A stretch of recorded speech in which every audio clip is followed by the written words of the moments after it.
ननकाना साहब से खबर आपको दें, डीपीओ अरसलान जाहिद की हिदायत पर माह मुहर्रम उल हराम का सिक्योरिटी प्लान जारी।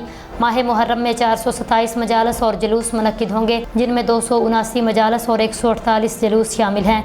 मजीद देखते हैं अमीर मुगल की इस रिपोर्ट में। ननकाना साहब मजालस और जुलूसों की हसासियत के मुताबिक कैटेगरीज में तकसीम किया गया है। माह मुहर्रम में ए कैटेगरी की 3, जबकि बी कैटेगरी की 63 और सी कैटेगरी की 213 मजालस होंगी।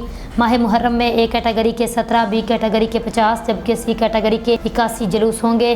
1200 पुलिस अफसरान और जवान और 749 वॉलंटियर्स सिक्योरिटी ड्यूटी के फ़राइज़ सर अंजाम देंगे। डीपीओ दफ्तर में एमरजेंसी कंट्रोल रूम कायम किया गया, जो 24 घंटे मुतहरिक रहेगा। सिक्योरिटी और दीगर इंतजामात का जायजा लेने के लिए डिप्टी कमिश्नर दफ्तर में भी कंट्रोल रूम कायम किया गया है। 588 CCTV कैमरों के जरिए मजालस और जुलूसों की निगरानी की जाएगी। माह मुहर्रम को पुरअमर बनाने के लिए ज़िला पुलिस पुरअज़म है। डीपीओ अरसलान जाहिद। मज़ीद न्यूज़ और अपडेट हासिल करने के लिए देखते रहें सिटी न्यूज़।